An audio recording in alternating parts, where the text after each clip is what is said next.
from the YBA Phoenix Fitness 24/7 basketball facility in Rockland, California. It's Bout That Life podcast with your host, Coach C. Collins and Coach MJ. Get it started. 3, 2, 1, let's go. Hey, how you doing? I'm Coach C. Collins. Coach MJ, GGT. And welcome to About That Life podcast, where we talk a little bit of basketball, life, and everything in between. We are here on episode 22. We have a really good guest, kind of one of our like throwback original members, which we'll get to in a second. But just want to say real quick, thank you for those who've been supporting. Definitely been getting some positive feedback, hearing from people, and really appreciate it. Again, if you're listening on the audio version, thank you, because the downloads keep going up. If you're watching it or checking it out on YouTube, please feel free to go ahead, hit that subscribe button, hit that like button. One small click for you is a big help to us. So moving on from that, we're here on episode 22. Just never thought we'd keep this thing going like this, but somehow we are, and we want to keep trying to bring you guys good content and just talk AAU and basketball in general and the progression and the evolution of what's going on. Keep some of you parents up to current events, because I know quite a few parents listen to what we have to say, and I've had people come up to me. I'm pretty sure, Mark, you might have had people come up to you and tell you like, hey, I like what you're saying. It really helps us. So, and today's guest is very knowledgeable. He has his own organization. He's very similar to Mark and myself. He not only does coaching, he does training, he does, all kind of skill work, and he's a cut from the same cloth. He understands the grind, and he understands the work that needs to be put in, not only as a player, but, the commitment just overall you have to put in this game. One thing a coach said to me, which is always true, basketball will never tell you I love you back. You know what I mean? You'll love it to the day you die, but it'll never tell you I love you back. So, he's definitely a brother who understands that and comes from a really strong place with that. So without further ado, let me introduce Brother Brandon Bracy. How y'all doing, man? Finally. Man. Got him up in the show. Yeah, what y'all don't know, we've been trying to get him here for like a month, 2 months, 3 months, somewhere it's been around a minute, there. Man. The schedule's always been, a conflict, but I'm happy to finally be here. I'm glad you're here too, man.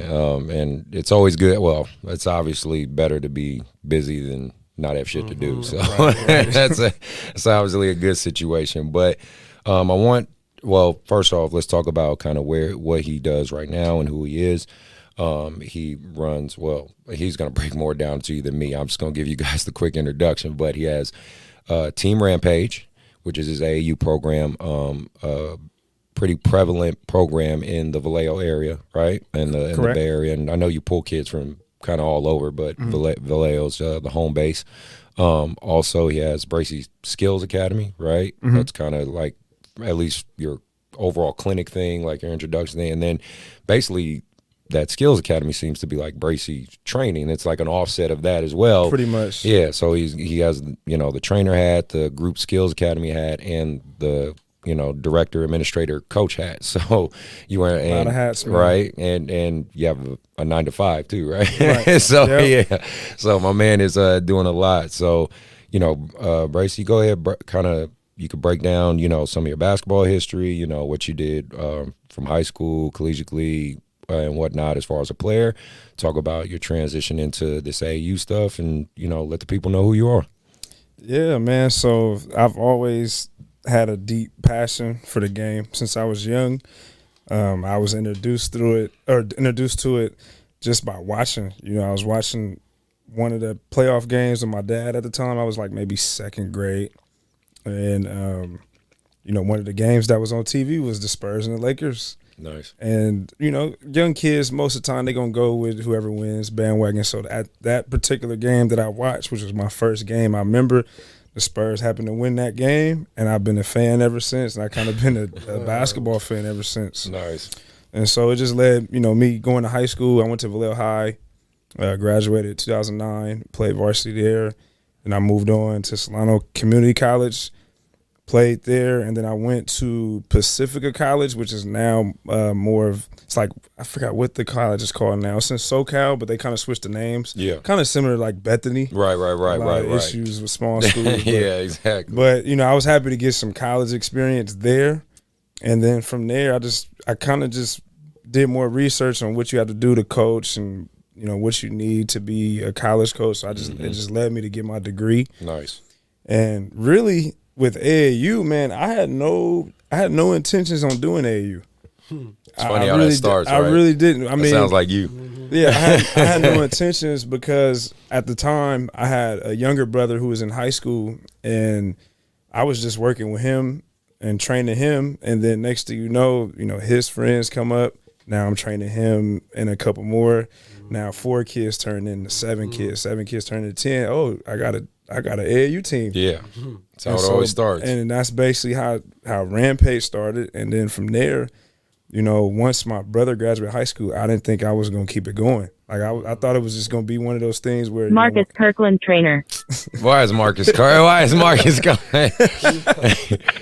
Marcus, why are you literally calling me right now? Marcus, shout out Marcus. Huh? What happened? You're on the show. We're literally filming the podcast, and you're on the show right now. Okay, but everything cool? Yeah, man. I was everything, bro. Mark's here and Bracy's here. Why don't you say what's up to them? They can hear you.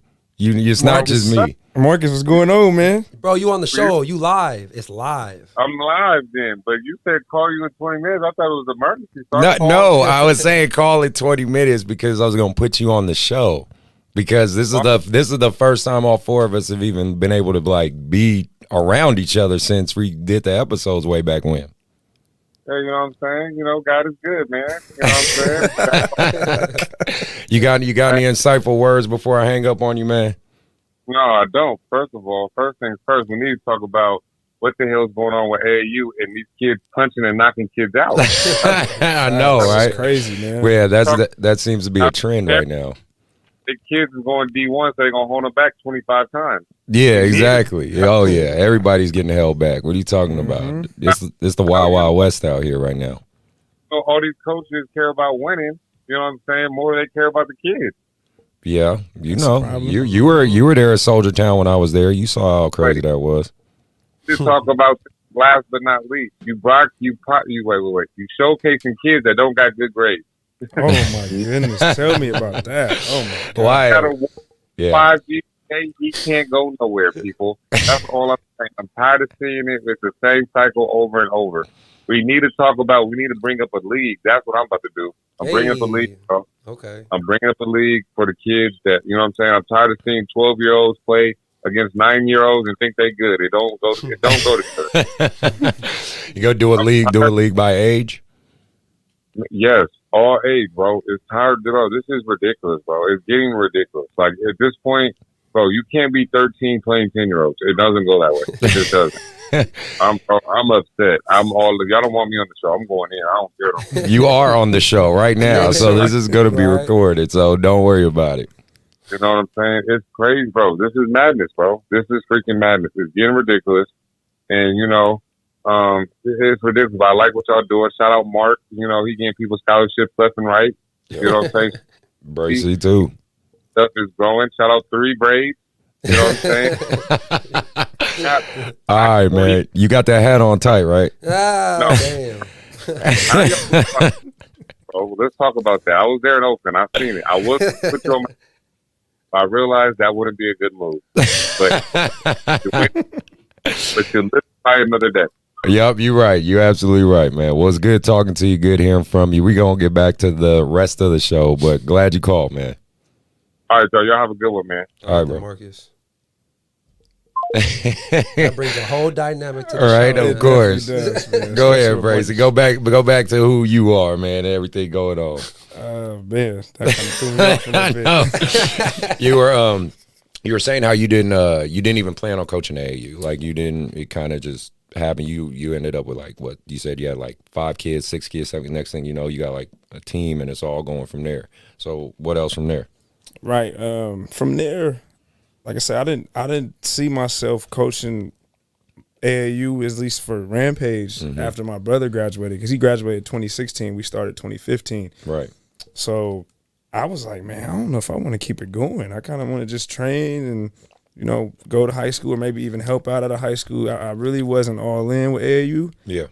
And then next thing you know, like maybe a month after we finished up in Vegas, it was a lot of different kids interested in joining, kids that I've never seen, kids that are from different areas. So I'm like, whoa, let me try it another year. Yeah. Let me see what happens one more year. And if I don't like it, then I'm going to get rid of it. If it keeps growing, I'm going to just keep doing it. And it just kept growing. And then, you know, meeting different people, you start building a staff, and it just grew. Right. From there. And so that's basically how, you know, Rampage basically started. But it was all due to, you know, my brother and his peers. Okay. Dope. How many years total have you been doing it? We are on 6 years now. Nice. You know, you get past like 2. Yeah. You're pretty much. I know you've seen a lot of programs. Oh, bro. They're brand new, then 6 months later, Bro, gone. fucking Thanos comes and Man. snaps his fingers and that shit's gone every 6 months, you know what I'm saying? So, no, the fact you still here, man. I want to, let's get into our first question. So, you know, what's been your overall experience with the AAU? I mean, you kind of alluded to it, and, you know, the good and the bad, that's kind of what I ask every coach and director here. It's kind of, you know, because we have so much to say. We have so many opinions, right? And, you know, just give your perspective on how it all works, and it's just your overall, what you think about it. Well, I think Marcus, the phone call, kind of touched on most of the bad already. A lot of that is an issue with, you know, kids playing down, and you got coaches care more about winning than developing and teaching the kids. But for me, I would say the bad is just dealing with the political side of it. You know, you're doing everything that you can to help a kid, and you just see other kids, not that you're knocking them, because, you know, you'd be happy for any kid, but you're just dealing with the political side of a kid that works hard, but just because you don't have a certain, you know, name on the jersey or whatever, you may not be able to get into certain events, or they may not take your word the same as somebody else's. So that's the only part I don't like. The good of it is, it's a lot of good to me, because you get a chance to travel.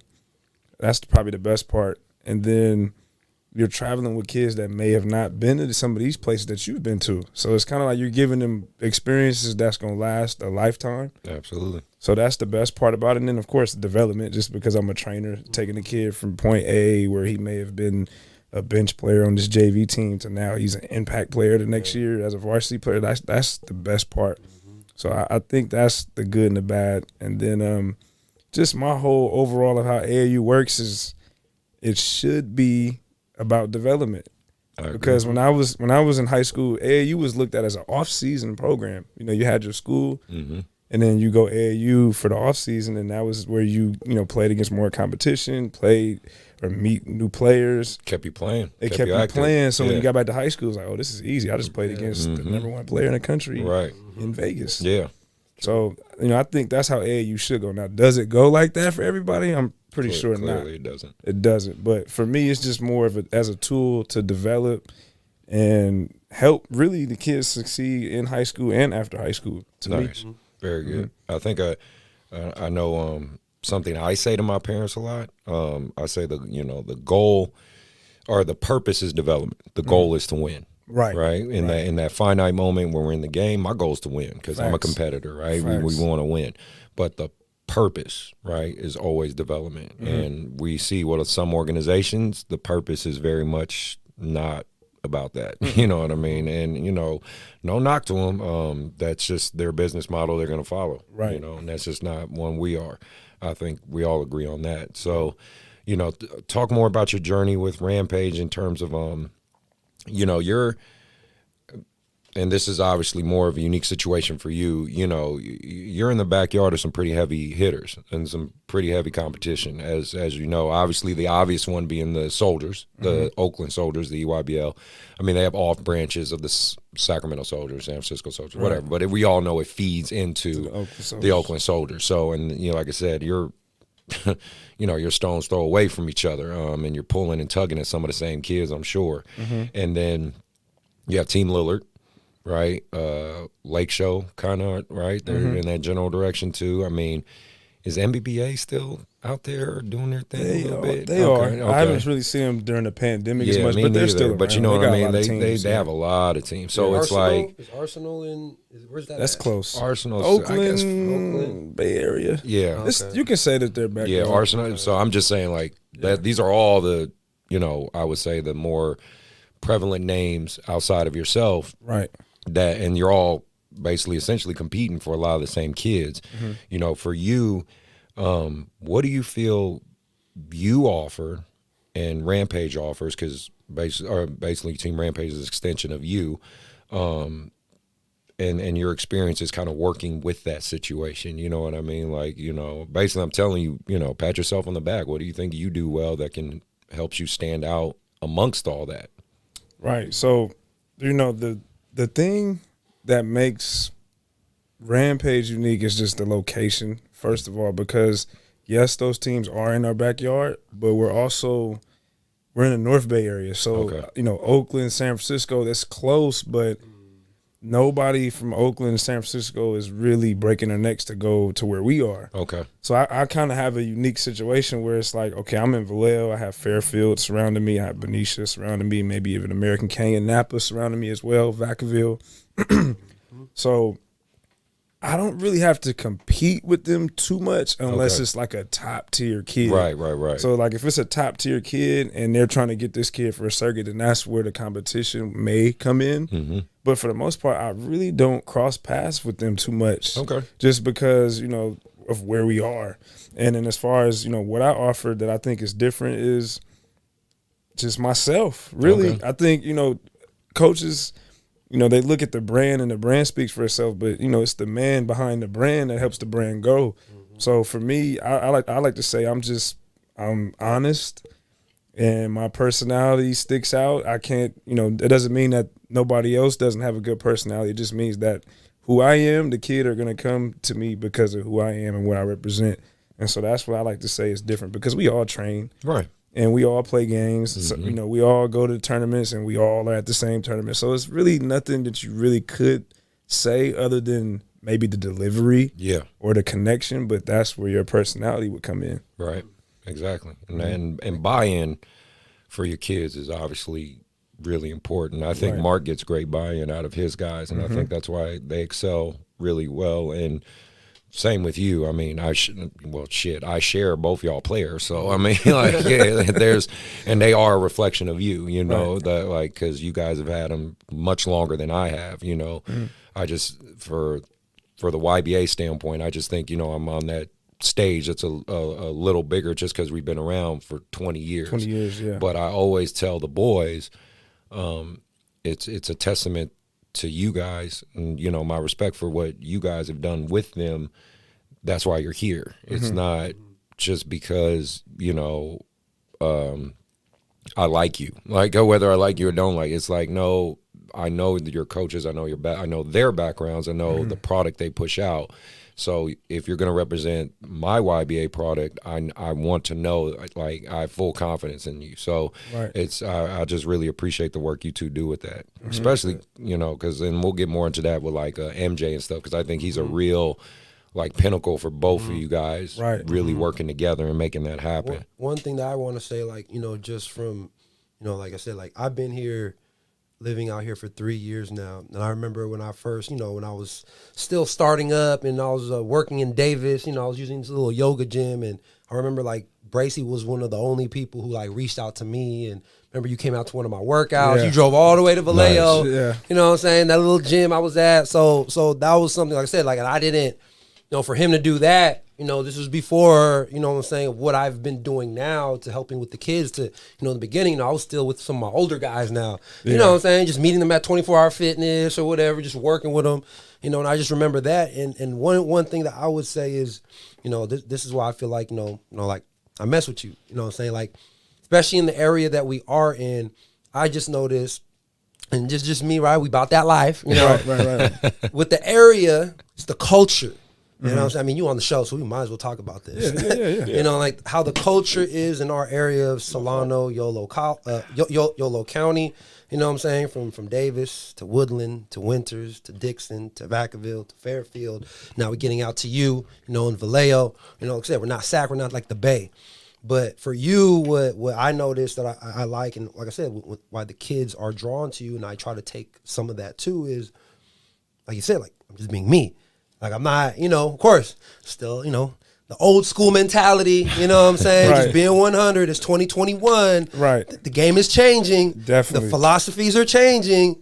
So I just feel, again, like I said, I'm from Southern California, I'm from San Diego. So when I came here, we moved out here, you know, just seeing how the culture is, to me, how I am, and I see what you're doing, you know what I'm saying? Like, you're being you, you know what I'm saying? And you're being what the time needs right now, you know what I'm saying? And so that's why I relate to you, because, you know, you keep it 100. You know, you're like for me, like, I feel like I'm a big kid. Like, I'm not, like, I'm still, like, in my mind, I'm still a hooper too. Right. You know what I'm saying? Like, I'm still a hooper. I went through this grind. I know how it was, you know what I'm saying? So I see that in you, you know what I'm saying, with what you do, you know what I'm saying, the Vallejo area and everything like that. So I just wanted to give you props about that. Definitely. Yeah. Definitely, man. And like you said, it's needed. Splash for you, bro. Yes, sir. I like the little splash sound. But nah, I mean, for a while, I think even before, and that's kind of what, that also played a part in me starting Rampage, because I would just sit back and I would just look at the AAU programs in our area, and I'm just like, there's no development. And then you look at the high schools, there's no development. But you have a lot of talented kids. So the talented kids are just getting older, they're just passing by. And it's like, man, how would he be if he had a trainer? Right. Yeah. Or how would this kid, I even now, like, I look at certain kids that come from our area that are older and may even be close to my age, and I'd be like, dang, I wish there was a Rampage or a GGT 10 years ago. What would this kid be doing right now? You're right. Especially like in your area, like what I notice is, like I said, I'm from Southern California. I just see like a lot of the good, really good basketball is in the Bay. Especially like where we're at, especially where you're at. You get the parents who are from, oh yeah, I'm from San Francisco. I'm from Oakland. They come over here, you know, and that lineage, you know what I'm saying? And I see a lot of those kids in the Vacavilles, in the Dixons, in the Fairfield, especially Fairfield, where I'm like, damn, you know what I'm saying? That kid, he can be nice, you know what I'm saying? And so, of course, like, you see the height, you see the talent, but it's like the guidance, you know, the blueprint, like I always want to say, like, you know, I know with Vacaville, you know, they're big on baseball. Davis is big on soccer. You know what I'm saying? Just what I've been observing. You got to find your niche. Yeah. And you guys are doing it. That's good, because we're basically leads into the next question. The balance between, you know, trainer and coach. You know, I mean, it is a balance, and that's kind of a really cool situation with all three of us. We are trainers and we are coaches, and we find that balance between both. For you, you know, when you're, you know, Bracy the trainer and Bracy the coach, is there a difference in approach? Is there a difference in dialogue? What would you say is the big fundamental difference? It's almost like two different people. Okay. Because if I'm training you, like if I have a kid and I'm training them, I'm working on your skill. I'm trying to improve a certain skill that may be a weakness. So, you know, when you come to me as a coach, I'm trying to win a game. Yeah. So, yeah, I'm trying to, you know, when I'm training you, I'm trying to improve a skill, but I'm trying to win a game. So, therefore, there's a team element that comes into play. There's strategizing that comes into play. So, it has to be two different people. Because if I just looked at just training, then there would be no strategizing. There wouldn't be me trying to win. I'd just be worried about just you doing what we worked on. But I try to train based on what I would like and another coach would like at a high level. So if I know that most coaches are not going to allow this certain move to happen, I'm not going to work on it. Right. I'm only going to work on things that, okay, I would like to see this kid do this for me, and I know that this college coach would like to see this kid do this for him. Okay. So let's just work on that. Yeah. It's smart. It's an efficient way to look at it. So for any kids or parents out there, you know, that let's say you have a few people listening right now have no clue who you are, or they're just learning you for the first time. You know, kids, parents, a coach, whatever, whoever's listening to you, you know, what would you tell them is like, the staple for you? Like what's the legacy you want to leave out there? You know, or the impression, I should say, not legacy, but the impression you want to leave out there for them. I would say the legacy I want to leave is just, hey man, Coach gave it his all to help me become the best athlete I could be, the best person I could be, the best future husband or father I could be, and the tools that Coach Bracy gave me helped me in that. I mean, that's really the legacy, because basketball don't last forever. I mean, we all played, and we've all now here doing what we're doing now, you know. Not saying that we can't still play, but you know, get a little bit of buckets. Northside Curry.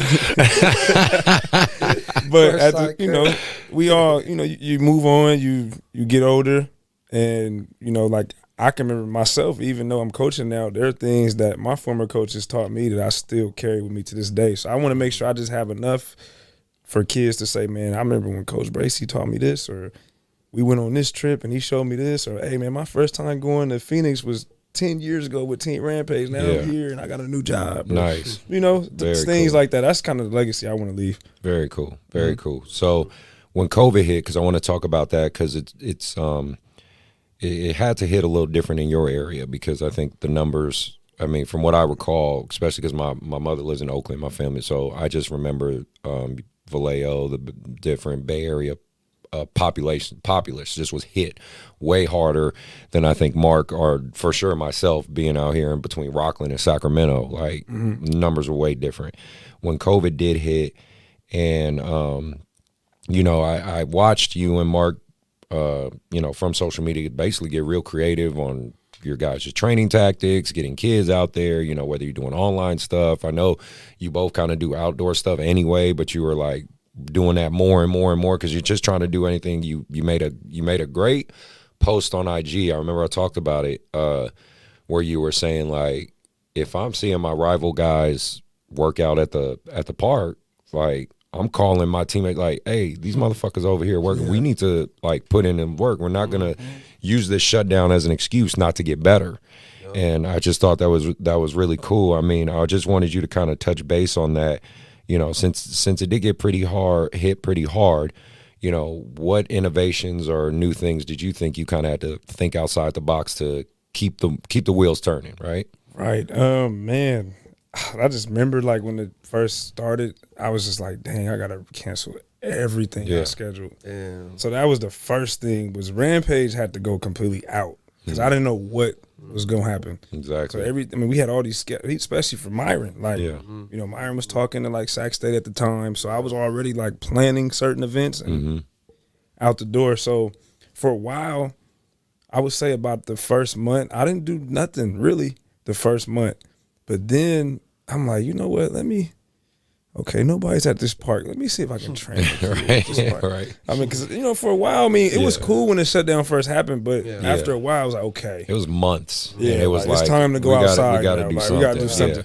So I trained one kid, and then next thing you know, 4 kids came. Just kind of like how Rampage started. 5 kids come. Next thing you know, we can go full court now. Okay, so now we got 5. So then it just became something that it was just part of my day. Like, get up in the morning, train outside, post it. I mean, it wasn't like we were, you know, getting ready for no tournaments. Right. Looking back at it, it was really fun because there was nothing on the line. No pressure. It was no high school game we're getting ready for. It was no just getting the kids better, keeping them active. Man, and that felt good, man. But, you know, like, back to the post, you know, it goes back to what Mark was talking about with the culture. Like, that's what's wrong with our area.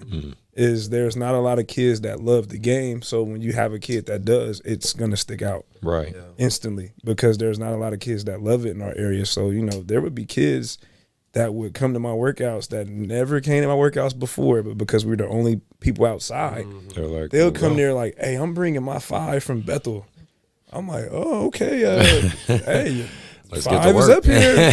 We can have a little 5-on-5 outdoor game. Like, so we was trying to recreate, like, the new 2021 or 2020 at the time and one mixtape tour. Nice. Man, I remember those days. Yeah, man. I mean, because I think everybody was. I mean, because even with Mark, like, the guys he had outside when Marcus started doing his open gyms, the 5 that he had outside was at those open gyms. The 5 that was outside with me were at those open gyms. And it was just like courtside. Yeah, a lot of guys got better out of that. Good. Yeah. I mean, again, like you said, you find out who wants it and who doesn't. That's one thing COVID did show. You know what I mean?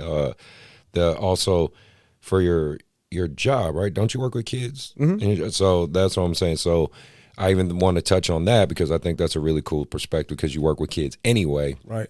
Which is, you know, you saw the impact of not having sports and not even going outside. And I know that's a big topic right now with mental health and all that. I'm not going to elaborate and all that, but I think a lot of people know that that's out there. What was kind of that perspective of, you know, you observed it from your work standpoint of how these kids are affected with no outside, no sports, no anything. How did it make you value it even that much more? Yeah, that's why I'm traveling so much because I just know how it felt at that time. Right. It wasn't just myself, of course, but it was everybody just sitting there like, dude, we can't do nothing. Yeah. Like the world just stopped. So, you know, for Parks and Recs, because that's where I work.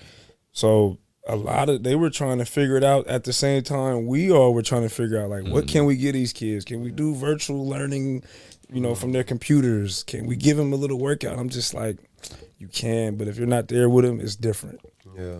And so for me, like everything that we were doing with the job, I kind of was taking and seeing how I can flip it and do it on my own. And next thing you know, the job was like, man, you got a lot of kids doing these trainings. And I'm like, man, hey. Like, I'm just trying to do my part. You know, I'm doing my part, but at the same time, I can't sit back. Everything can't be virtual. Right. You know, like, you're right. Because I did start off doing virtual, like, Instagram live sessions, but it ain't the same. Right. You're right. You're right. It's not You're the right. It really isn't. Well, no, that's really cool perspective. I really want to touch on this last topic is with, because I'm just from and I caught the tail end of it, but just watching you two work together was just really cool to observe as someone who knows how difficult that can be, because obviously with YBA, I have to collaborate, because the way I always try to describe it, I try to use college terminology. I'm like, YBA is a D1, but we're a Sac State D1. We're not Duke. Yeah, exactly. We're not Duke. We're not, you know, that's the Soldiers, right? And we're not Kentucky, right? So I know at some point I'm going to run across these guys' paths, or I got to work with them, right? So it puts me in a unique spot. But I think for you guys and what you guys were able to collaborate and do with MJ, and, you know, shout out to him and San Jose State. Right. Congratulations. San Jose Let's State. throw that out there. Can't Congratulations. Let's get finally. San Jose State. Cannot wait. Coach Miles, you got a good kid there, man. So, you know, we can't wait to see that progression. And obviously, I'm sure he'll talk and say his piece. Maybe we could call him. He could talk on the show too. He'll say his piece. But no, I just really wanted to talk about that journey and you guys collaborating, I mean, and you know, really communicating with each other. You touched base on it earlier anyway, but you know, how I more or less want you guys to talk about how it's not as fucking hard as people think it is. That's really what I want people to understand. It's really not hard to work with someone if two people are willing to, and they're taking themselves outside of the equation, because that's, at least from what I've observed from both of you, it never was any ego in it, because remember when I saw you in Ladera, there's MJ right there with you in a Team Rampage jersey, you know what I mean, doing his thing, hooping, having a good time, right? But then, you know, he's with you going to Arizona. I mean, it's just, it was, for me, as the third party just watching it, I enjoyed it, watching two brothers that I have a lot of respect for, being able to work to help this kid to get to the end goal, which was a D1, correct? So you did your jobs as far as I'm concerned. I just kind of was curious what you guys had to say about it. Well, go ahead, I know he touched upon, like, you know, me hitting him up first. So it's crazy how everything started. So when I seen Myron in the 8th grade, but it was more like, you know how you see kids in tournaments, like, oh yeah, that kid's gonna be good, but then you may not see him no more. Right. So that's kind of how it was with Myron. Okay. We was hosting a tournament. Okay. And so we brought them in, and you know, I'm looking at all the teams, I'm doing the clock. Right. And so I'm looking at this kid like, man, this kid got a motor. Right. 5'6", 5'7". This kid got a motor. He's in 8th grade. He was playing up too. He was playing 15s. Wow. So I was like, oh yeah, he's gonna be good. But never did I think he was gonna grow. Right. What he is. So fast forward 3 years later, one of my other, shout out Antonio Hodges, you know, he helps out. He was a big part in Rampage as well. So he just happened to go to a game, Vacaville Vanden. Mm-hmm. And he went to go watch Vanden because Vanden was the hottest thing in the county. No doubt. So after the game, he calls me, he says, hey, Vacaville got a kid that you should go get. This was Myron's junior, so this is before the name. Right. And I'm sitting there thinking, like, Vacaville, I just watched him play last year. I didn't see nobody on Vacaville. He's like, dude, this dude got a chance to be the best player around. I'm like, what? Right. I'm sitting there like, okay, I got Teo, you got all the St. Pat's kids. I'm like, I have not heard nothing about no Vacaville kid being the best player in the area. So I'm like, okay, what's his name? He's like, man, I don't know his name. He's number 5. Let's go look at number 5. So I went to the game, and the first thing I thought about was me seeing him in 8th grade. So I'm like, oh man, he's 6 feet now. Right. You saw me like that was just I 6 remember that feet kid. though. Yeah. You know, he's 6'3" now. Yeah. But when he got to 6 feet, I was like, oh, he's legit. Because I seen him at 5'6". Yeah. So, you know, I met the father, I met Myron, and then the first thing we talked about was like, hey, man, are you free tomorrow in the morning? This is a night game. He's like, are you free tomorrow in the morning? This was like Saturday the next day. He's like, yeah, I'll be there. I'll train at the Croc Center 6 in the morning. So I train him 6 in the morning. He goes to a workout. We get a lot of shots up. We train for about an hour and a half. So, you know, it's over. I go home. It's about afternoon time, 12 o'clock. I'm just scrolling down Instagram, and I see Myron post Mark's workout. And I'm looking, like, maybe this is an old video. But I'm looking, he has the same outfit on. So I'm like, that's what he be doing too. Yeah. Same shirt the whole day. So it was like he literally, and I'm not saying So he like went, nasty or like no, that. no, It was like he literally but left he went from my the game, workout left your workout to go straight to Mark's workout. Nice. So now, me seeing him do that, I'm like, oh yeah, this kid is different. Because most kids don't do that after a game the day before. So, you know, that was my first thing. But then I'm looking at the video and I'm seeing what he's doing. So the stuff he was doing with Mark training, I was like, okay, he's doing some proper stuff. Then, you know, it says Dixon or Davis, I believe. I'm like, I was in Davis. So it was mind blowing to me because I'm like, okay, this is a kid I never heard of. I've never seen a trainer come out of Davis or Dixon. So now I'm just like, you're like, who is this guy? Like, what is going on? I'm like, what is going on? So, you know, I finally decided, you know, just to reach out to him and introduce myself. And, you know, he invited me to his gym. And Myron was in there after I had just trained in the morning again. So he was doing like 2-a-days very early, like the start of his junior year. So like that's why when me and Mark talk, like all the stuff that everybody sees now, I'm really not too surprised because he's been doing 2-a-days for 2-3 years now. Nice. In season. So that's kind of how, you know, me, you know, meeting Mark came was through Myron. Yeah. And then next thing you know, I'm seeing other guys, you know, Sterling, who I had a relationship with. So it was like a lot of different guys that were coming in. So after a while, I was just like, well, you know what? Look, I'm in Vallejo. I have a lot of kids coming from Vacaville. Davis is closer than Vacaville. So I'm going to just push all the kids that are a little east of 80 towards him. And then anybody that's from like Benicia Vallejo can just come to me. Very cool. And a lot of coaches wouldn't even do that. You know? Right. Like I said, I was still new and I was like, damn, okay, thanks, bro. Like, wow. No, that's good. You know what I'm saying? So I really appreciate that from his side and like, you know, just piggybacking on what he was saying about Myron, like what you were saying, ego. No, in the world that we live in, especially as men, you know what I'm saying? Like that's, and especially as former basketball players, in a way we kind of need that sometimes to survive.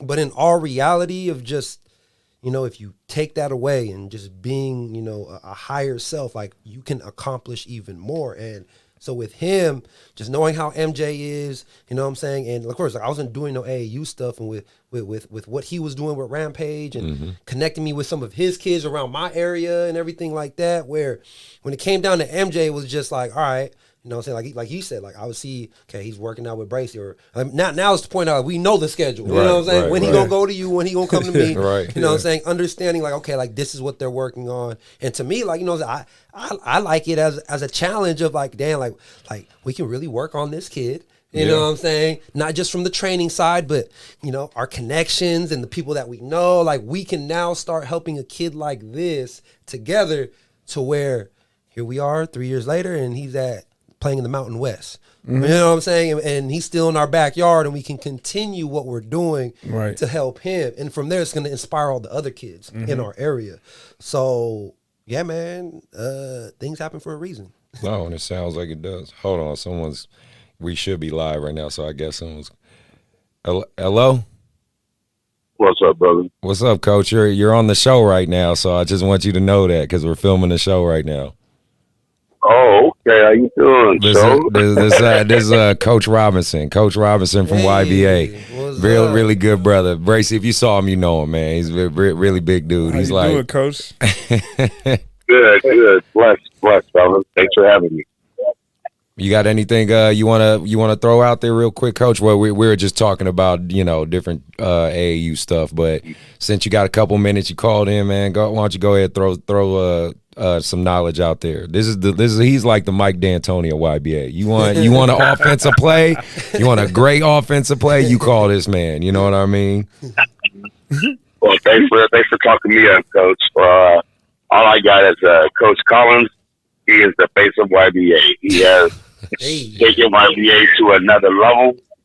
His intensity, his attention to detail, and his player development is second to none. And that's all I got today. I appreciate that, Coach. People would just call me fucking crazy. I don't know if they would call it player development, but I do appreciate that, Coach. All right, brother. Give me a call when you come to the show. All right, man. Talk to you soon. All right, bye. Stamped you. Yeah, no, he's a good dude. He was my mentor when I first got here because he's been at YBA longer than me. He's like Coach Shaw, the OG dude. He's like that OG guy. So he's been my mentor big time ever since I got here. So I'm glad you guys talked about that. I mean, I think that's just huge. I want people to hear that you guys are a living testament of two people can work together, really step outside themselves. But again, it's a personality thing. It really takes two selfless guys that really just are like, because again, I coach and do this shit because I just enjoy it. You know what I mean? Right. At the end of the day, I enjoy it. It's fun to me. It's the competitiveness, the community, like just seeing you guys around the way. Like I said, I see you more out of town than I see you crazy. Like in a town. Like I'll see him in Arizona, I see him in LA. It's like, you know what I mean? But it's good. It's like I'm glad to see you. I see you out there and just see you thriving. And it's like, Mark, you're starting to get into that circuit some, man. So it's like I wanted people to hear and know that, because you hear so much of the negative side of it, of this coach is poaching, or this coach is talking shit about this coach. This trainer is talking shit. Marcus, he'll be the first one to talk all about that shit.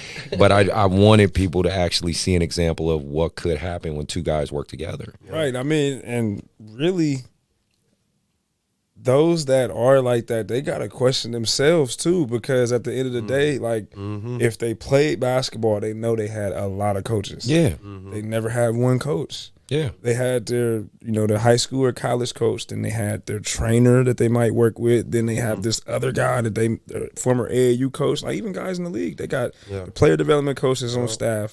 You got your head coach.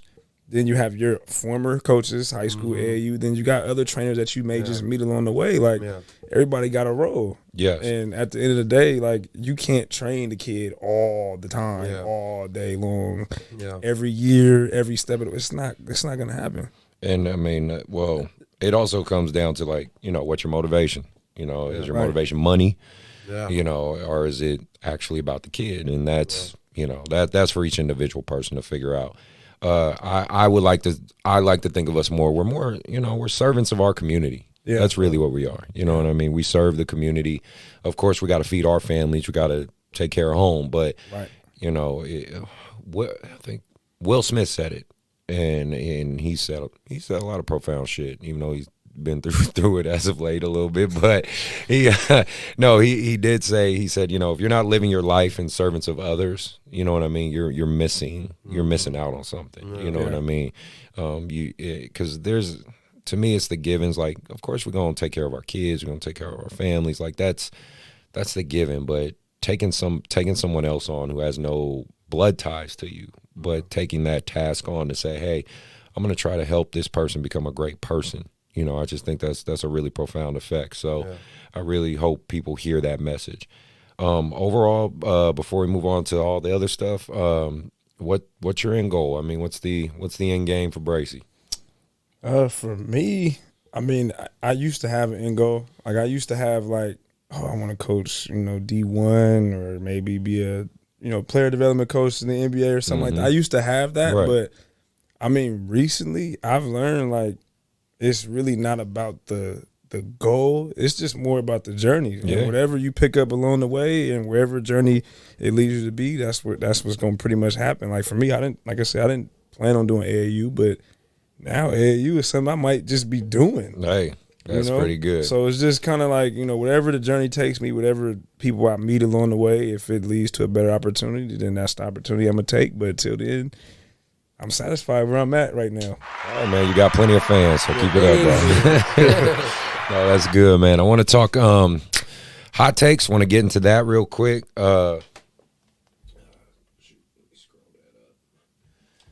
Okay, so a couple weeks ago, and this is just, it's kind of died down, but kind of hasn't, because I'm hearing, from what I heard, I didn't see anything. There was another fight that broke out, I guess, last weekend at some tournaments or something, but I was there at the Soldier Town event for the grassroots event when the Asian kid got punched. So just quick update for those if you didn't know. I was actually physically there. Like, I saw it, and I was like, what the hell? But so there was two teams involved, the Bay Area Snipers and the San Francisco Generals.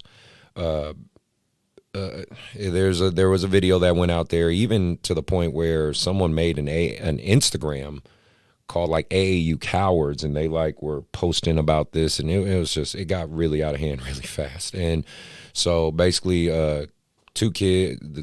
one kid wrestled on top of the other kid. I'm sure you can see the video out there. It's all over the news, especially if you're in the Bay. They went for a loose ball, wrestled on top of him. One kid pushed him.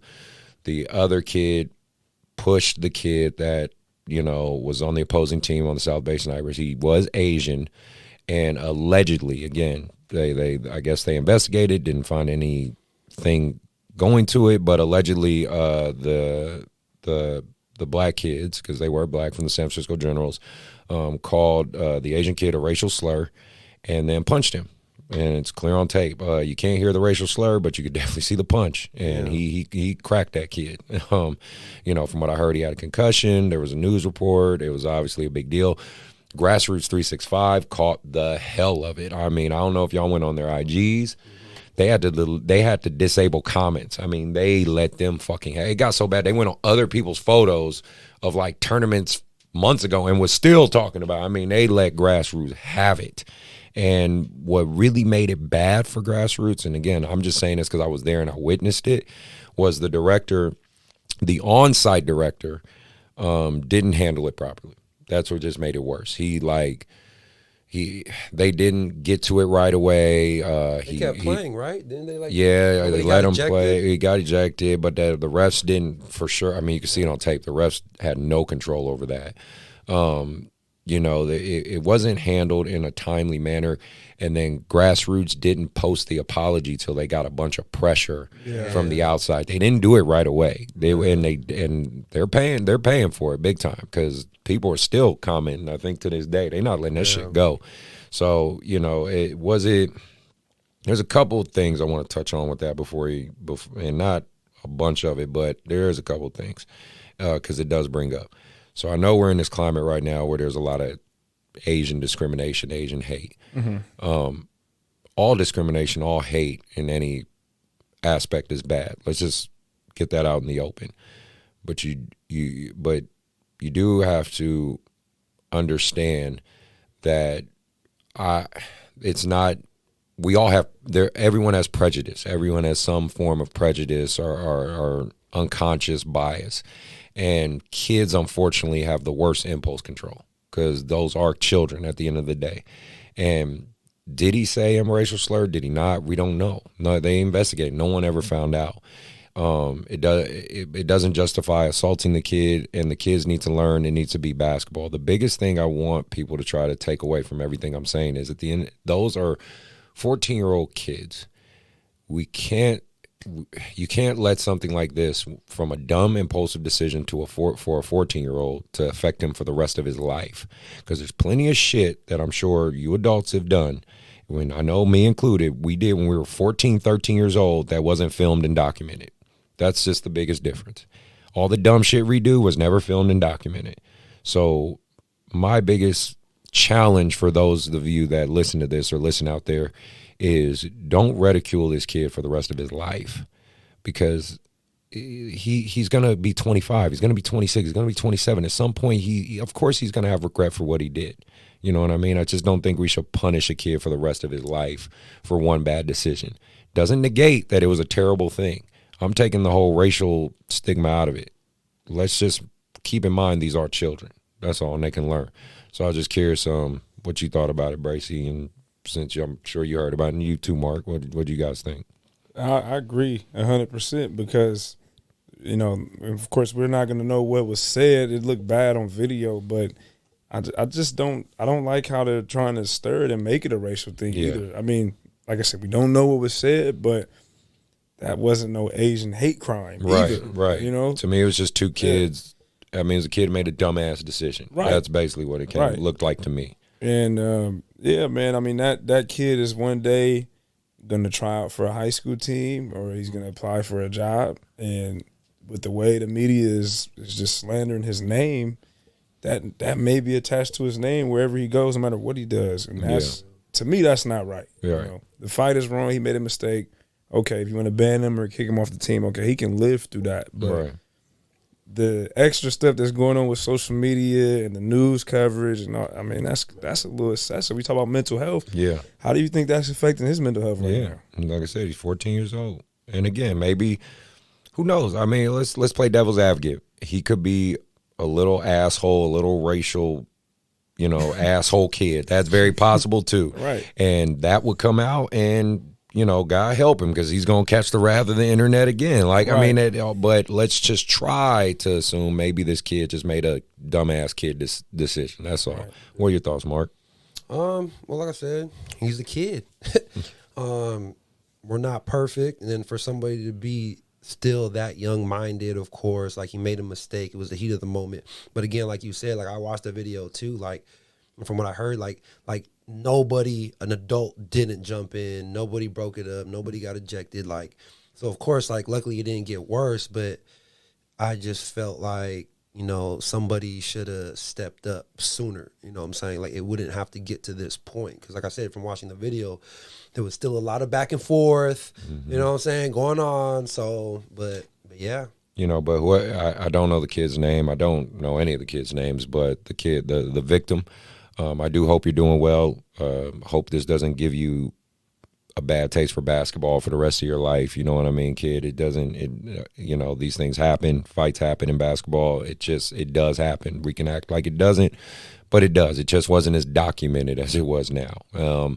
But hopefully that's something we can move past. The kid that did the assault, both the kids that kind of did the assault, the other one not. Obviously, the one that punched did worse, but the other kid did push him a little bit in the video. I said, you guys got to learn from this. Maybe you'll never hear this. Maybe someone will point it out to you. But you got to learn from it. You have to learn from it, and you have to be better from it. If you choose not to, then you have to deal with the repercussions of that. So, you know, for those who are listening, definitely I'm a big advocate of stop Asian hate. You know, I just want to see the community do better and keep getting better. We have come a long way from the last president, if you want to call him that, and just everything else. We seem like we're trying to progress forward, but it seems like it's always fucking something else that just pushes us right back, you know? Yeah, the Asian hate crime is crazy. I mean, seeing the videos, you know, just the other videos with old ladies walking around getting punched. I mean, that's sickening for any race, but, right? You know, that's unfortunate. But the real thing about this, back to the situation though, one thing that doesn't get talked about a lot, because you know when you hear AAU or you know grassroots basketball, they're always talking about the parents, they're talking about the players, they're talking about you know coaches, program directors, etc. Right? We have to do a better job with these referees, man. Oh man, because that's where a lot of the fights start. Yeah, when you don't control the game and you have you know teams fouling or getting chippy, that is gonna happen. Yeah, and I mean I've seen worst. I mean, referees, they got to do a better job controlling the game, but then again, you also can't 100% blame the refs because a lot of them go out there, they don't really have no training. Right. They're just doing it because, oh yeah, I can do it. I can call that. I can make a little bit of money. But there's no real training. Yeah. You know, and that to me is a bigger problem at AAU that people really, you know, try to kind of sweep under the rug. Refereeing is an issue. And I talked to my buddy about it. It was a ref, Carson, and he was like, he saw the video and he was like, yeah, man, the refs didn't have control. They should have. And he said, but at the, you know, his defense was like, well, refs aren't security guards. I was like, I get that to a degree. I don't think a 12-year-old, 13-year-old, 14-year-old is gonna like really try to stand up to you and start fighting you. I mean, if you try to break it up and he starts trying to fight you, that kid's got more fucking problems than than just a heated basketball game. He has some serious issues. Obviously, it gets a little more complicated when a kid is like 17. You dealing with some, you know, fucking giants at this point. Yeah, okay, I get it. But, you know, I think 14 and below, you have to go in as a referee or an official with some form of like, I got to keep these kids safe. Right. You know what I mean? That should just be like the number one in your head because they are kids. You know what I mean? No matter how big, no matter how tall, no matter how whatever, they're still kids. You know what I mean? So, I think you made a great point with that. Yeah, I mean, there's also, you know, I've seen fights break out even when refs had the game under control. But if the refs had the game under control, you would have saw one of them refs in that video. Yeah, it's true. Yeah, I mean, just because there's rules as a referee, all 10 players must be in front of you, no matter where you're standing. Nobody should be behind you while you're up the court. So it's just basic rules that all referees should know. And I'm not just knocking referees in this situation. I'm just speaking in general in AAU. You know, there needs to be more training for referees. It can't just be me giving you $30 or $40 saying, hey, go ref this game.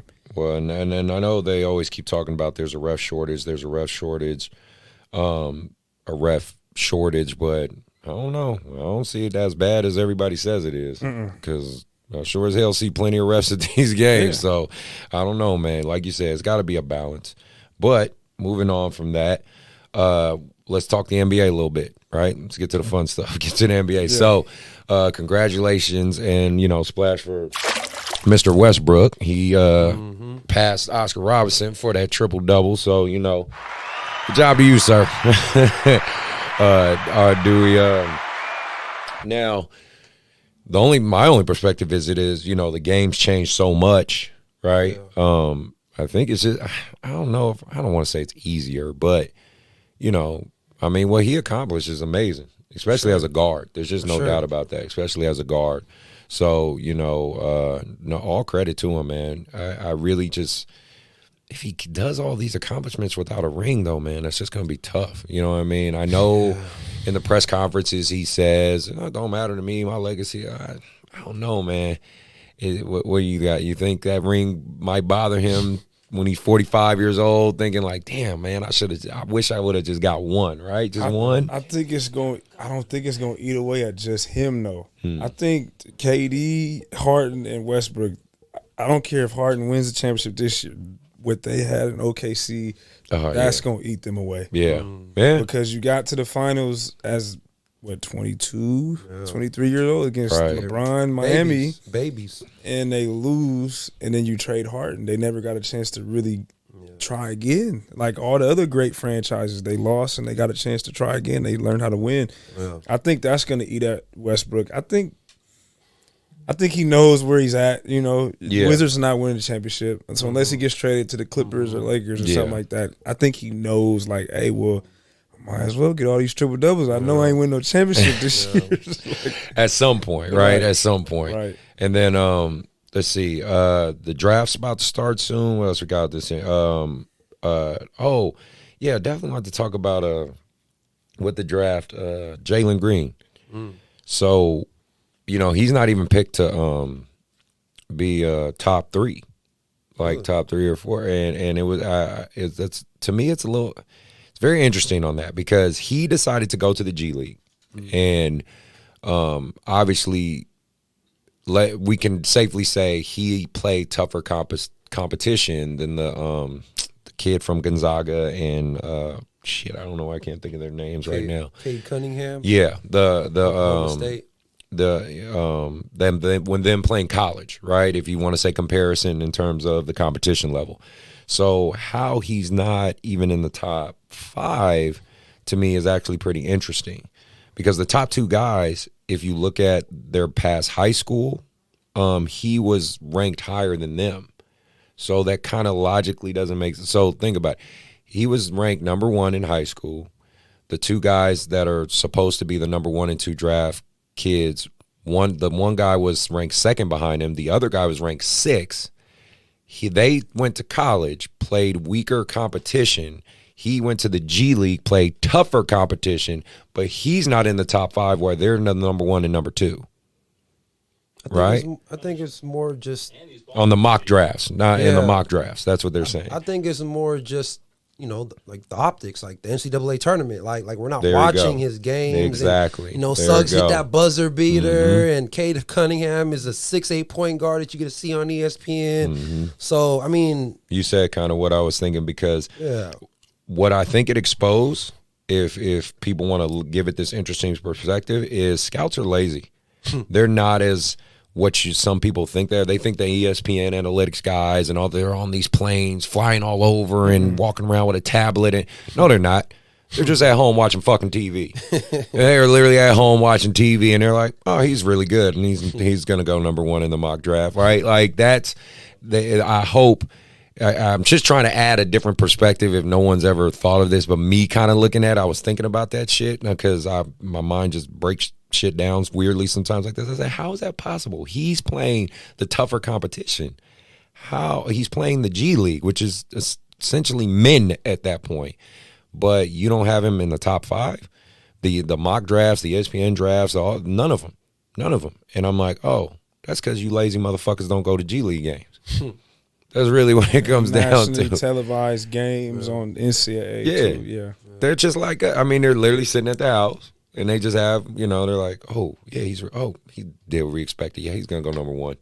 I won't be surprised once they start doing the combine that his name starts rising up once they see him in person and him jumping and him, just from watching from afar, like, his game is developing. So I'm pretty sure he's going to rise up once draft day comes up. Yeah, I think so too. I mean, you've seen people have a lot of college success and they go to the league and they be role players. And we've seen kids that had hype and then their name dropped and they got drafted and they end up being good in the NBA anyway. Right. Like what's his name from Orlando? Cole Anthony? Yeah, he dropped. Yeah. It's true. Like way low, and he had a name come out of high school. It's true, and now he's having success. Yeah. I think guys who are built for the NBA, no matter where they're drafted, they're gonna figure it out. Yeah, no, you're absolutely right. And so, I wanted to talk about this one because I thought it was just kind of a funny topic.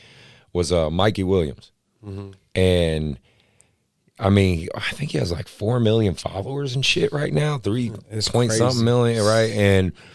And like.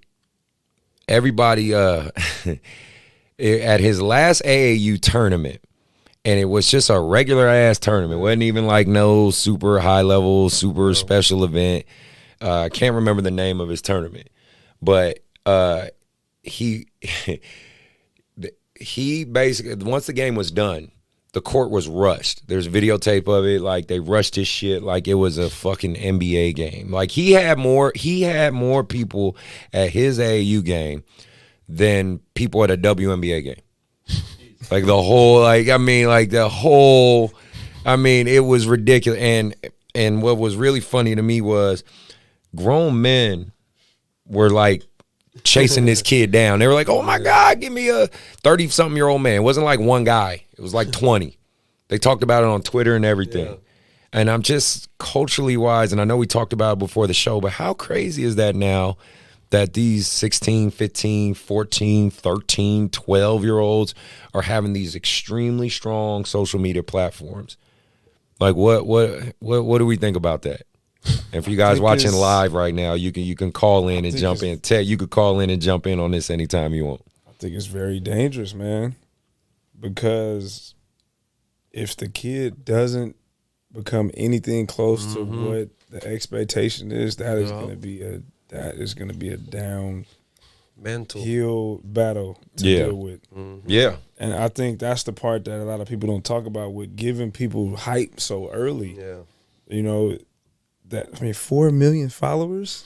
16 years old. Right. At 16. I'm just being real. Me at 16 with 4 million followers, I don't know how I'm dealing with that. I don't know how I'm dealing with that as a 16-year-old kid. 4 million followers? Bro, it's crazy. Yeah, right? Like, so, I mean, I just hope that he's getting proper guidance. I mean, because if you have guidance, I mean, there's ways around it. Yeah. But I just hope he's getting proper guidance. But am I surprised about the hype? No, because I got a 13U team that all they talk about is high school kids. And I'm just looking, I'm like, they haven't done nothing. Right.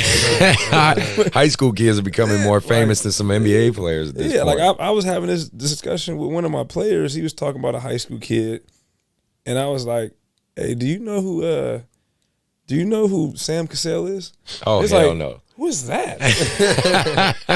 I'm like, so you know the high school kid, but you don't know. They don't know. Sam They don't know Cassell? NBA players, bro. I'm like, they don't watch the NBA. Nah, it's not a thing now. What about you, Mark? What do you think about these kids getting all this hype? It's like I said, man, it's a new generation, and I feel like the kids who are living in this generation and who are talented and who are smart, like they're being I can just tell like they're being strategic with it too. Like they see that the platform that they have, especially with social media, you know what I'm saying? Like, okay, let me just I don't know, it's just the personality. You know, you can hear it in the rap. Right. You know what I'm saying? the punk rap kind of stuff. And like that's just what these kids love. And to me, I question it, but I don't hate on it because at the end of the day, like it's not going to change. You know what I'm saying? But our parents were looking at us back in the day, you know what I'm saying? Talking about what we were listening to, how we were dressing, what we were doing, you know, and then now with the social media era, like, it's like, man, it's on steroids. Right. So, I mean, but you get paid for your likeness now in college. Yeah. So it's kind of cool to build your resume up before it is. You get paid. It's become a money mark. I mean, AAU and the hype around it has become a marketing machine. Yeah. And that marketing machine seems to be thriving. But like I told you guys, I showed you earlier, there's a goddamn 6th grader that has 95 kid named Peyton Kemp. So Peyton, if you end up listening to my show, bro, tell your dad I said hi and whatnot. But yeah, this kid has 95K followers, man. That's crazy. You know what I mean? And that's pretty insane. So he can give us 10 each. We'll be good. Yeah, exactly. Please, 10,000 each. Like I said, I'm proud of my 2,000. Like, and again, if anybody, well, especially right now, if anybody has anything to say about it and wants to jump on a call with us and talk about it, you're more than welcome to. Shoot me a text, shoot me your number, and give you a call. You can jump on the phone and give us your perspective on all this stuff, especially the media stuff, because that's the biggest thing we want to talk about, especially you young guys. If I know plenty of y'all is awake, so why don't y'all tell us how does this shit work? Where y'all hyping up more high school players than y'all do NBA players? Maybe y'all could fill us in on that. Let's see. Oh yeah. So. Moving on to current events too. Well, before we move on to that, Bracy, what's your favorite NBA team anyway? Spurs, right? Yeah, okay. Die hard. Right. Bleeds black you and my boy silver. John to get along. Spurs, what do we think? Well, I think my Warriors are out of it. I don't think we're going to make I don't think the Warriors we are out of it. We might end up playing y'all in the playing game. When then you got Donovan Mitchell out too. That's scary. Yeah, it's true. Well, you know, in Steph we trust, I guess, because that's what it's going to have to come down to. But like, for the Lakers and the Nets, man, you know, I saw that meme of AD. When they basically cut Mr. Glass's head off and they put AD as Mr. Glass. Oh, yeah, man. What are you thinking for your Lakers, Mark? Man, we just trying to get it. We need to make sure we in the playoffs. Okay. Because the way everything's looking right now, you know what I'm saying? It's a little rough. I'm kind of nervous. I just need AD and LeBron healthy, and then that's it. What do you think about the Nets? I mean, the Nets gonna be in the finals. You still think so? For sure. Okay, I think so. Because then Milwaukee beat them, right? Did they? Giannis went for like 49. Yeah. I mean, granted, is he going to do that every game in a playoff series? No, but I'm just saying. Do you think there's some weaknesses there that could For who? For the Nets, yeah. Oh, the Nets. They just need everybody healthy. Harden's still out. True. They never have all three. I think there's a 10 games or something yeah, like that. Yeah. like under 10. I think that they've been together. It also depends which ones are out, though. That's Right. Yeah. Right. I feel like James Harden with one of them is a problem. Yeah, For sure. I agree. Just Totally because agree. of everything that he does. Yeah. I'm not. It's a couple sleepers though that I'm not like. In the East? Miami's kind of doing the same thing they did last year. Lately, they're winning Yeah. late, and I like the Knicks too. Yeah. I mean, I don't expect them to beat Brooklyn in a 7-game series, Yeah. but if Brooklyn's not healthy, Yeah, for sure. They believe right now. yeah. Makes sense. That makes sense. So, I mean, it's really just seeing how it all plays out. Well, moving back to AAU. So, high-level tournaments are starting back up, just for updates for everybody, keeping you guys updated as usual. What I mean by high levels, you have the Compton Magic Tournament, which I'm about to take my team to Memorial Day weekend. You got the Bigfoot in Vegas is going to be hitting up in July. These are probably some of the tournaments you might want to check into, Mark, for sure, because July's the big month. That's the month that It's gonna be bigger than ever this year. Though, it's gonna be because insane. how long it's been since the life period's happened. Absolutely. The San Francisco Soldiers, they're doing their July 4th deal. I'm going to that again. I think I did it last year, and so it's kind of cool to see a lot of the big tournaments kicking back up. In our area and all across the country. It's already kind of started in Arizona and those places, but it seems like it's really kicking in more and more. Mark, last time we spoke, our last episode was before you went to Arizona, right? With Danny, or was that after? Yeah. So It I was wanted you before. to kind of talk about that experience and the travel and whatnot. So that was our first, it was the West Coast Elite Mm-hmm. Spring Invitational. So originally we were supposed to have 20 guys, you know what I'm saying? I signed up our 16U and 17U. This was because we didn't think there was going to be no high school basketball. So Right. in my mind, I'm like, all right, well, shoot. You know what I'm saying? Like, let's get together. Let's prepare. Then high school basketball started. Kids were starting to practice with their teams scheduled. I started slowing down from a training standpoint. And then, of course with MJ got offered. I was like, yeah, you don't need, that's why he was with us with Arizona to come Right. support and film. Right. So I was like, okay, we don't need you. Yeah, exactly. And You don't need then to play. after that, it got down, and one of my other top guys, Kendall, he got hurt. And I did not want him to play. Mm-hmm. I saw that. Yeah. He got an MRI like last minute. He was cleared, but he was on one leg. We had 10 guys. Mm-hmm. And so some guys had to do both. So we didn't have no bench for either team. So if the time conflict, which would happen, we were just, we were beat up. Okay. Like kids were beat up, and at the same time, for a lot of the other kids, I was trying to, like I said, it was a good time for them to, like, here's your chance. I had a couple kids who did choose the AAU thing instead of staying with their high schools. And from a competitor standpoint, I was very pissed. I was very disappointed. From a development standpoint, like, I know at the end of the day, like I said, for me, it's going to weed out the kids who I believe that are going to continue to grow and get to the top. And I think it was a reality check, just being 100 for certain kids, we're like, okay, yeah, this ain't for me. You got to be dogs, man. You got to be dogs. So that was my Arizona trip. All right, cool. So, that's good. At least they learn, right? Yeah. The only other thing, last thing I want to talk about before we go to respectfully disrespectful, but I wanted to talk about this is a decision I'm making. I'm going to get vaccinated. I know I haven't talked about that much. I've talked to a lot of nurses and doctors, and I only brought that up because I know you're like super anti-vaccinated. So that's why I wanted to talk about it. Because I do, me, I want people to hear your view and standpoint on it, and I do get it.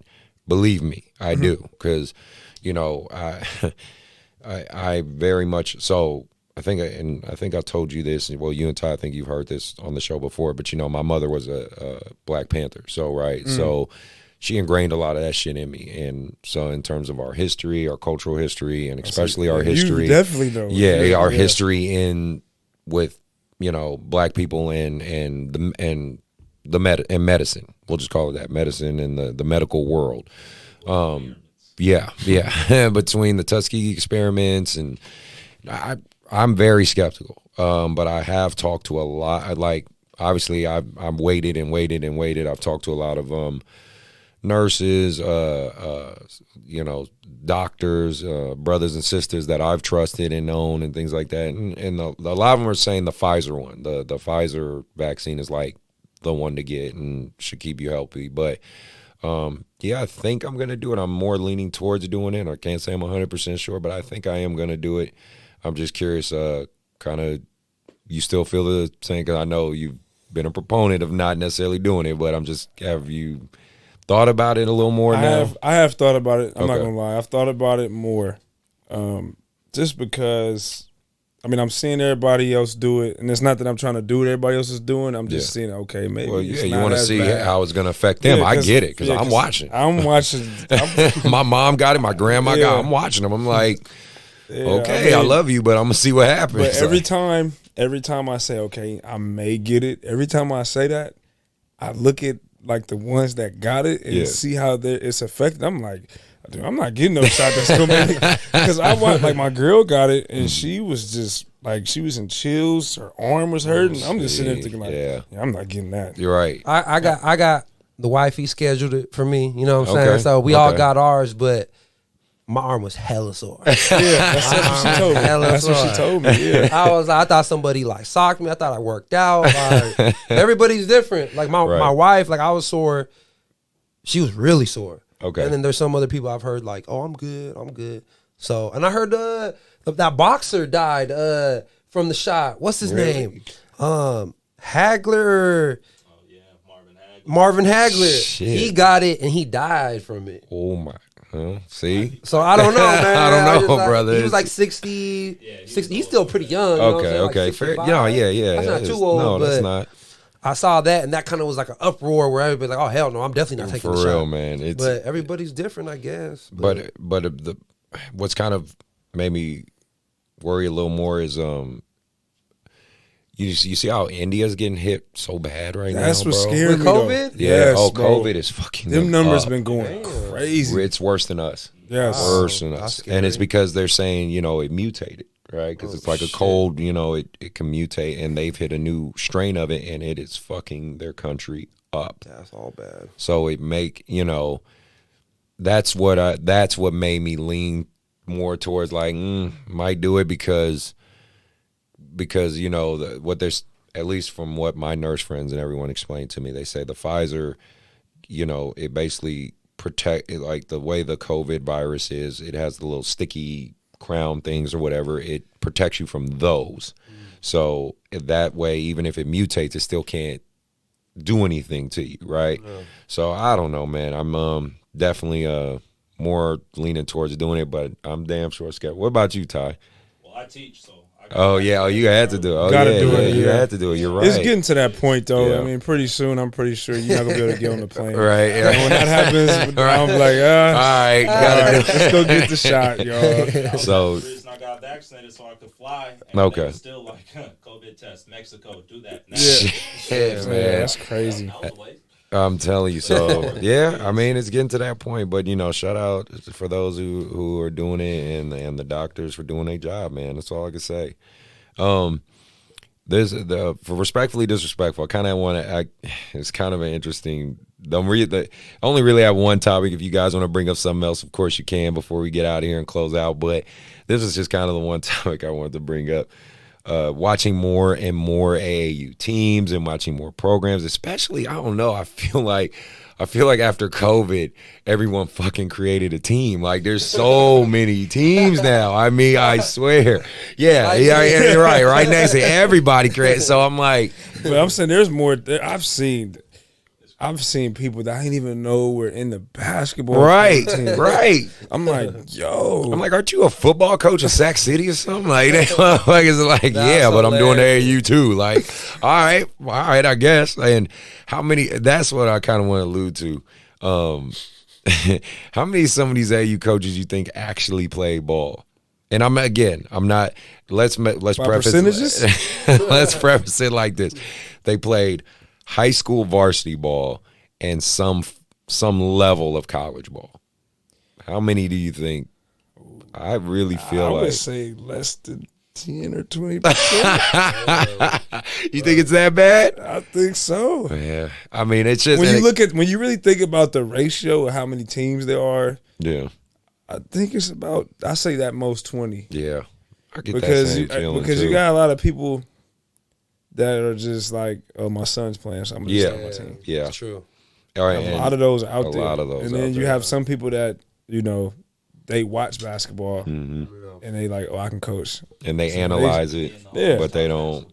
I say 10 to 20%, man. I don't think it's that high. You think so? Yeah. Can't be that high. You might be right. Yeah. I mean, it's just more and more interesting because, when I go to these tournaments and like even being at courtside or hardwood, I ain't, just walking around looking at games. I'm just looking at the coaches. I'm like, you couldn't have played basketball. I mean, I know that's probably something I shouldn't be thinking, but I swear I'm like, you should not have played basketball. When I get it, you can be a great coach who didn't play basketball per se, but Right. I don't know, man. That's another thing I was like, part of what I was saying. Do you think you could really, truly be a good coach without having really played the game? I think yes, if you're a student of the game. Okay. If you're somebody that like Spoelstra, for example. Yeah. If you're somebody that, okay, I didn't play the game, but I'm watching film. I'm at all the practices. I'm learning from other coaches. I'm asking, guys like Chris or myself or Mark for input. Like usually those guys that are successful that never played, they're taking everything like a sponge because they know that they didn't get the hands-on part. Most of the time, it's not like that. Right. It's more like, well, you can do it, I can do it. Right. Yeah. It's like, but you don't know what we've been through. Exactly. Well, what about like, okay, let's say this is just kind of a scenario I was thinking of. Let's say like a street ball legend. I know street ball was big when we were younger, but I'm just saying, a guy that you look at like at 24-Hour Fitness or CalFit or whatever, and you like, man, that dude could have fucking went somewhere or like that. What if that guy becomes a coach? You think he would have the knowledge or pedigree? Because of course, you guys, I mean, even at the NBA level, I was never a fan of Isaiah Thomas as a coach. I did not think he was a good coach at all. Right. But he clearly was a good player. He's a good player. Yeah. I think, okay, for the street ball reference, that person, I mean, because it's different layers of coaching. Right. So it's like that's the type of person that if I'm a GM, he's probably going to be better in player development. Yes, because he can recruit guys for you. For one, he can recruit, but if he's a good hooper, experience or no experience, then we need to learn how he plays. Right. So I think a lot of people, that's another thing, some people kind of go into the wrong path. Because some people can coach without playing the game, but they just got to know their lane. Yeah. If I'm a head coach and I didn't play or I don't know that many X's and O's, I'm going to hire an assistant coach that's the best X's and smart. Well, that's right. Well, that alludes to kind of what you. I mean, that's exactly what you did. Like you were like, I need to learn and build my pedigree as a coach. So you got two guys who were already in the coaching field, and said, "Hey, I need you guys to." Catch me up. I need you guys to help me until I get there. I mean, because we still learning and we play. Yeah, absolutely. Absolutely. Like I'm always still learning. Yeah, we're still learning. I'm still learning from different coaches and trying to see what I could have done better. So even if you play, you don't really know it all. Yeah. And then even if you play, I've seen situations where former D1 guys that you would think know how to coach can't deliver. They can't deliver the message. Yeah. Oh, yeah. When since you mentioned that, and I know DT gonna be mad at that shit for me. But yeah, DT was getting his ass beat over there when he was coaching. Of course, so DT, my boy Darian, he played D1, played pro, 6'10" cat. He played why am I not thinking of his goddamn college? Arkansas. There we go. Arkansas Razorbacks. He was getting his ass whooped when he got into this coach because I brought him as a YBA coach and. Dude, I love you to death, man, but you was getting fucking destroyed. He didn't know how to handle it because he ain't used to losing like that. Type of game. So he's like, how the fuck are we losing to all these? I was like, bro, coaching is not the same as playing, man, because you got to our words are power. Yes. We have to you have to figure out how. And again, I always talk about the psychological component. You really got to figure out how can you psychologically tweak this kid to do what you want on the court, because we can't physically be out there. right? But Yeah. you have to invoke these adjustments and changes. You know what I'm saying? So I just thought that was pretty interesting. It takes time though, man. You know, to find yourself though. You know, to find out what you feel is, you know, your voice on how you deliver certain things, because it's man, coaching is hard. It man. is. It really is. And you still got to coach against the opponent. Yeah. And adjust to what they're doing. Exactly. You know, even though you might have your players and they might be prepared, but another team come out there and do X, Y, and Z, you got to make an adjustment. You got to sub. It's a chess match, man. It is a chess match. Yeah. What about you, Mark? What are you overall thinking about it? I just feel like what you guys were saying, I feel like in my personal experience, like I feel like some of the best coaches are the ones who have played, because you bring in the element of the life experience. So like certain things, like, yes, first of all, you got to be, if you haven't played, you have to be a student of the game. Like you have to be a nerd. You have to be obsessed with learning. So, you know, that's the X's and O's side. You know what I'm saying? Maybe even a little bit with, even with the skill development, because you see a lot of trainers now who've never played, and they just fucking watch YouTube videos or whatever. And then they just, I think that's different. I don't think that you can, see, that's the thing. I don't think you can train if you haven't played. Yes, I would agree with that. Yeah. Or how about this? You also, even as a trainer, have to understand you have to develop different training style. You have to, because like for instance, what do you do when you get a big, right? Or what if you have a kid who's more, or a person, I shouldn't even say a kid, but a person in general who's more of a back to the basket type player. I know that's kind of becoming extinct, but you still run across them.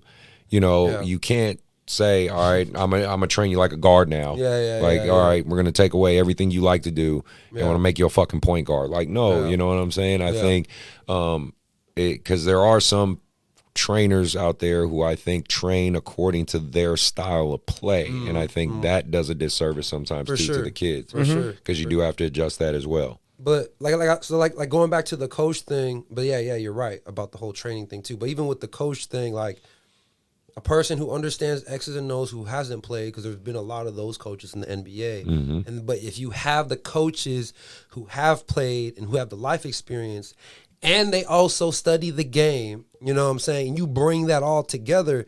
Those are the coaches, if you really look at it, from the Phil Jacksons to the Steve Kerrs. I know Coach K used to play back in college for like Army. You know what I'm saying? Like Pat Riley was a good player. Pat Riley, you know what I'm saying? Like those coaches, I feel like I know for me and I know for you and you as former players, like because we've went through the ups and downs of our careers, like we can dig deep and bring that type of delivery to the kids and tell them stuff where they're looking at us like, well, damn, he ain't lying because he went through it. You know what I'm saying? So I feel like those, to me, what I've noticed, you know what I'm saying? Like, I feel like those are like the best coaches. Or like you said, like for me, I started my AAU thing, like I didn't know nothing about no X's and O's. And, you know what I'm saying? I'm thinking as a player, I'm thinking about the skill development side. So of course I bring on, you know what I'm saying, shout out Coach Tyler, you know what I'm saying? I bring him on because he knows all the X's and O's. So that helps out a lot. So. Yeah. Oh, well, before we get out of here, Ted said he wants to chime in. So I'm going to give Ted a call real quick, see what he wants to say. Picking up. Knocked out. He texted me. He was like, I'm going to be on the show. Like, okay. He literally texted me. I said, give me a. Yes, sir. What's going on, Tetris? Hey, man. You're on the show, bro. So, you know, we were talking about, and maybe you can answer this question. Give us your opinion real quick. So, do you think coaches who haven't played, like who haven't played basketball, can they be good coaches, right? And obviously, if so, if you agree, like, you know, do you still think coaches who've actually played basketball still could make better coaches? And what I mean by what we were talking about with higher level basketball, it just means like varsity level and above, varsity level, or be like a really good street hooper, right? So it's just some sort of pedigree in the game. Do you think that helps to most coaches, or can you just, you know, learn, and just be fucking amazing at it? What do you think? All right, so I have two ways of thinking about this. One, we've seen it. Some of the best hoopers are not the best coaches. Right. Not because they don't care, but there's an expectation that what they learned, that the kids are supposed to know it. And we know that unless you teach the kid how to do something, they'll never know. And you get what you emphasize, or you are what you emphasize. So if you're just going to tell a kid that, you got to be better than that, and that's all they're going to think, they're not going to get any information. On the flip side of that, there are street hoopers that legitimately are like, you know what? I don't know how to teach a defense. I'm going to learn. Yeah. And they get out there and actually learn it. On the flip side, we all know that most parents don't know much about sports. Not saying that they are not, they have never been around it, but they don't know much about it. Mm-hmm. And a lot of the recreation level in particular, you don't have coaches out there with a background. So that's kind of where the foundation levels, at least in America, are for a lot of coaches starting. So the long answer is both. Okay. Both. It's both. But the long answer is what I just gave. So I really think that there are really good coaches out there that study the game, and they're just like, you know what? I know what I have. I know what's going to get the most out of what we have, and that's it. And they may have never played basketball in their life, but they may have played other sports, and they understand strategy and putting people in position. And so they're willing to go study or steal from other coaches and be like, that would work, or this, we have to remix it this way. But they may have never played the sport. Now, I will say the coach that can do both is like the luxury. Mm-hmm. Like, you don't get that very often, right? Like, you get the people who have played, but also understand, like, I can teach someone how to be better, and I understand the next progressions for all of this stuff. And I know what my team has, and I'm willing to walk them through that. That's the luxury, and you don't get that very often. Very cool. But yeah, that would be my long and short answers. Both, but then at the same time, that's kind of like the requirements. Sorry for being in Switzerland. No, I know. Spoken as eloquent as Coach Ted Wood, right? As he would. Now, just one more thing, and obviously I'll let you, say your piece, Ted, say your comments, of course. We were talking about did you see that thing that happened in the Bay with the kid that got punched? Did you hear about that? I'd seen the footage. I didn't really dive too much into it, and I don't know the context, but I did see the footage of it. Well, yeah. I kind of want your opinion as an official. A lot of people are more or less blaming the officials, and I was there. Right. I'm not going to kind of lie. I feel it kind of was their fault because the whole game was out of control, and even in the video when it happened, you could see like there was just no attention to this play happening at all, and to me it should have been.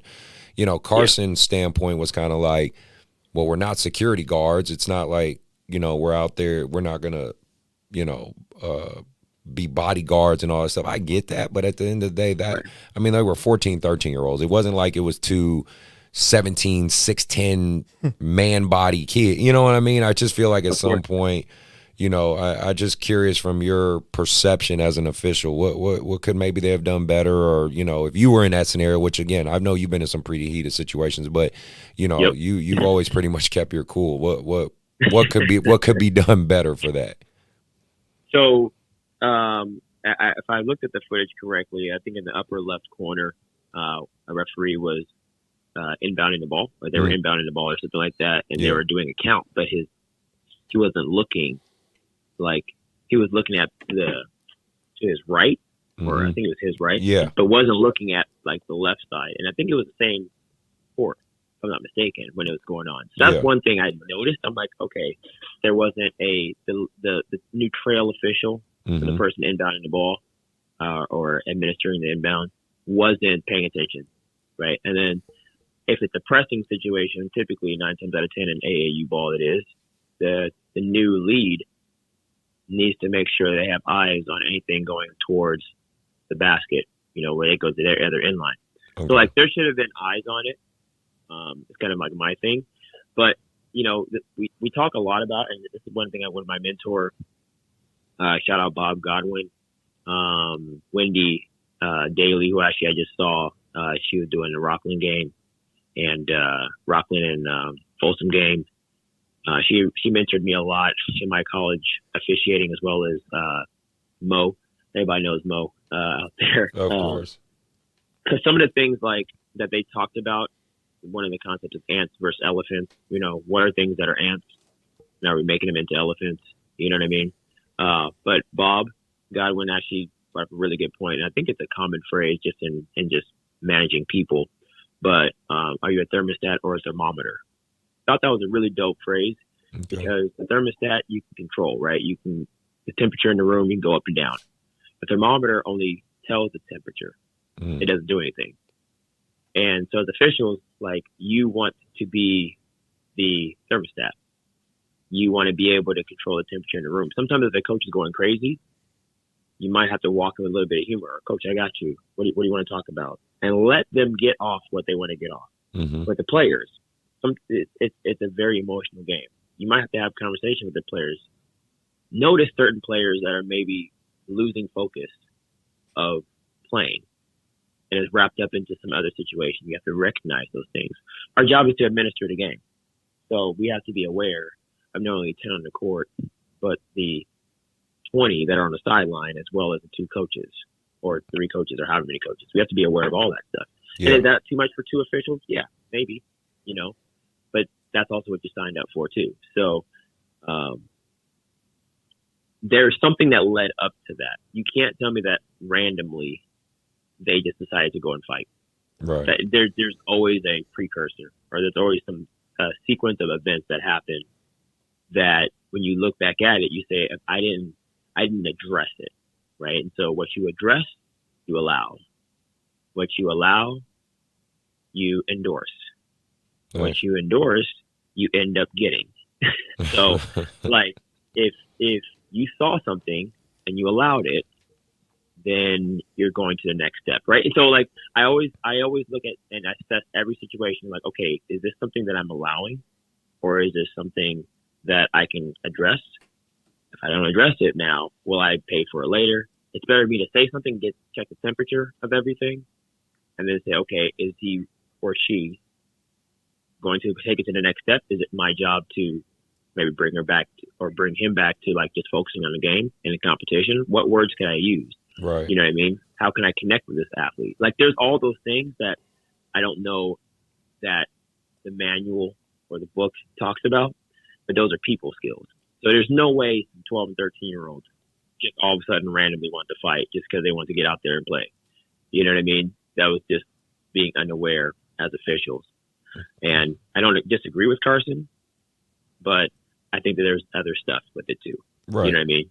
Well, I like your perception, man, and I appreciate you adding that bonus. You know, thanks for taking my phone call and, you know, saying your wise words as always, man. We always appreciate you, Coach Tet. Hey, man, all I know is that this is the 3rd time I've done something for you, and I still have green M&Ms. Oh, here you go with this shit. Why? Can you stop? It's a hard thing to do. Can you stop being bougie, brother? All right, man. I appreciate you. I'll hit you up later on. All right, bro? Yep. Talk to you later. All right, man. So, with that being said, shit, it's getting hotter and hotter in this fucking room. Sorry, y'all. It's summertime, so, you know, that's when it's winter. It was actually all right. It was tolerable in the winter. Now it's getting hotter and hotter. But no, definitely appreciate the people who did call and the people who said what's up. I want to try to make that more of a trend in our shows, because definitely think that's a cool little interaction, a little way to get some insight from the outside. For sure going to try to do some things with Patreon and Podbean and try to have more live shows and just have more audience interaction. I think that's a good route to go. Bracy, you got any last things or any last wise words to say before we get out of here? Man, nothing too much, man. The only thing I'm going to say is, you know, if you're a kid out there, man, just keep, you know, work hard at whatever you're doing, no matter if it's basketball or not, man. Whatever you want to believe into, whatever you believe in, just go at it, work at it. Take it one day at a time, man. You know, I watched, you know, Myron basically set out a goal, and he just one day at a time got to where his goal was. He had to go left a little bit, go around, go across the country, but it still ended up where he wanted. So Well, you guys heard it here. Coach Bracy, again, thanks for being here. You know, I always appreciate you, brother. Always good seeing you. Just want to do a quick shout out to Gerald at Ballers Bridge. I think you're doing a great job, man. You're working hard. You damn sure made my YBA guys look good the past few videos you did for them. I appreciate that, man. Coach Dwayne, we had an open run this morning. Appreciate that. Got my ass in shape a little bit. So I'm forcing myself to keep hooping, keep running a little bit, trying to keep up with these young guys as best I can. But no, thank you again for those who've been checking out the shows. We appreciate you. I know Mark appreciates it. Ty appreciates it. When you guys hear the episode drop, you know, let me know what you think. Feel free to, you know, inbox me, inbox Mark, hit the About That Life podcast. The links for Bracy's information will be in the description on the YouTube. It will be on the description for the audio stuff. Please keep checking us out. I'm going to try to, again, we try to get our schedules together, but we're going to keep pushing content out.